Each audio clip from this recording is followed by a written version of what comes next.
आपका बहुत बहुत धन्यवाद माननीय प्रधानमंत्री जी।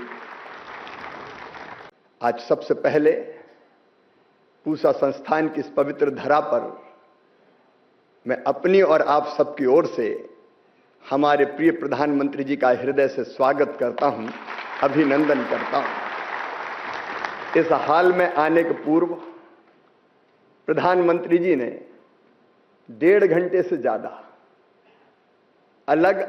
समय तक अलग अलग किसानों के समूहों से चर्चा की।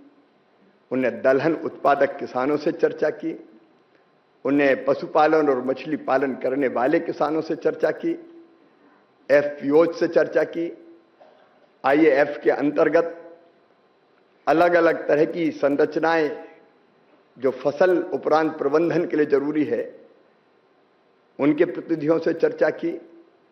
और वो चर्चा ऐसी गहरी थी कि प्रधानमंत्री जी की जो चिंता है कृषि और किसानों के लिए वो उससे परिलक्षित होती है। मैं प्रधानमंत्री जी को हृदय से धन्यवाद देता हूं। और प्रधानमंत्री जी, कृषि विभाग ने पहले जब जैसे लाल किले की प्राचीर से आपने कहा था स्वदेशी, हमने यहां बैठक की, फिर कर्मचारियों ने बैठक करके संकल्प लिया कि हम स्वदेशी अपनाएंगे, और अब किसानों के बीच ये संकल्प जोर पकड़ता जा रहा है कि हमारे दैनिक जीवन की जरूरत की जितनी चीजें हैं हम स्वदेशी ही खरीदेंगे, विदेशी नहीं खरीदेंगे। स्वदेशी मतलब अपनी देश में बनी हुई चीजें। किसान भाइयों, छोटे किसान, लघु किसान, सीमांत किसानों को किसान क्रेडिट कार्ड के माध्यम से पिछले साल ही 24-25 में केवल फसलों के लिए जो ऋण लेते हैं 10 लाख करोड़ रुपए से ज्यादा की राशि मिली है।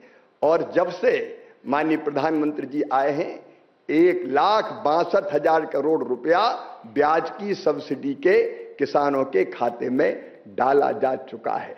अगर मैं उपलब्धियां गिनाऊं तो किसान भाइयों अनेकों हैं। संस्थागत ऋण बढ़ के लगभग 28 लाख करोड़ रुपया हो गया है। और फसलों के नुकसान पर प्रधानमंत्री फसल बीमा योजना के अंतर्गत अब तक 1,83,000 करोड़ रुपया किसानों के खाते में डाला जा चुका है।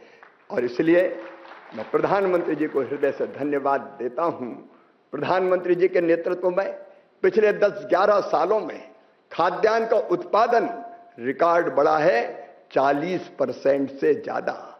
गेहूं के, चावल के भंडार भरे हैं। गेहूं हो, चावल हो, मक्का हो, मूंगफली हो, सोयाबीन हो, पिछले साल हमने रिकॉर्ड उत्पादन किया है। और कृषि की जो वृद्धि की दर है वो अपने आप में प्रधानमंत्री जी के नेतृत्व में जो कृषि के क्षेत्र में काम कर रहा है उसकी सफलता की कहानी कहती है। लेकिन अभी कृषि यंत्रों पर जीएसटी की दरों को कम करके किसानों को बड़ी राहत दी है। छोटे ट्रैक्टर पर 23,000 रुपया बचेंगे, 35 हार्स पावर के ट्रैक्टर पर लगभग 43,000 रुपया बचेंगे, और बड़े ट्रैक्टर पर भी लगभग 65,000 रुपया तक बचेंगे। अलग अलग कृषि के यंत्र सस्ते हुए हैं।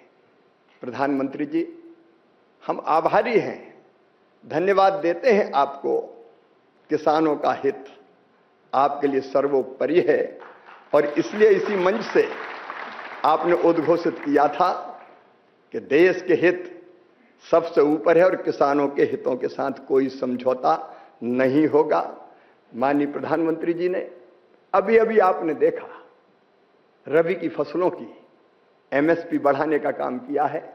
किसान भाइयों, गेहूं पर 160 रुपया प्रति क्विंटल, चने पर 225 रुपया प्रति क्विंटल, मसूर पर 300 रुपया प्रति क्विंटल, सरसों पर 250 रुपया प्रति क्विंटल, कुसुम पर 600 रुपया प्रति क्विंटल।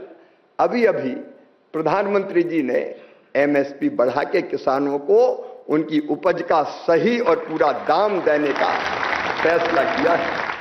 माननीय प्रधानमंत्री जी, हम किसान इसलिए भी आपके आभारी हैं कि आपने प्रधानमंत्री किसान सम्मान निधि के अंतर्गत अब तक 3,90,000 करोड़ रुपया किसान के खाते में डाला है डीबीटी के माध्यम से।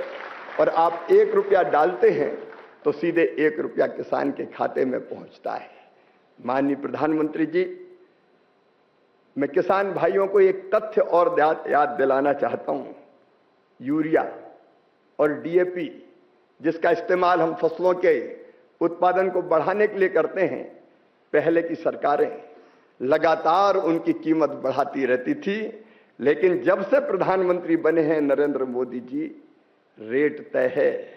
यूरिया की एक बोरी 266 रुपया में, जो 1700 लगभग 1700 रुपया की सब्सिडी जिस पर दी जाती है, और डीएपी की एक बोरी 1350 रुपया में, जो 3100 रुपया की आती है। किसान भाइयों जरा सोच के देखो, कंपनियां रेट बढ़ाती है, लेकिन प्रधानमंत्री जी ने तय किया है वो बढ़े हुए रेट का बोझ किसान के ऊपर नहीं आने देंगे। सरकार अपने ऊपर लेने का काम करती है और इसलिए हमको सस्ता यूरिया और डीएपी अभी भी उपलब्ध हो रहा है।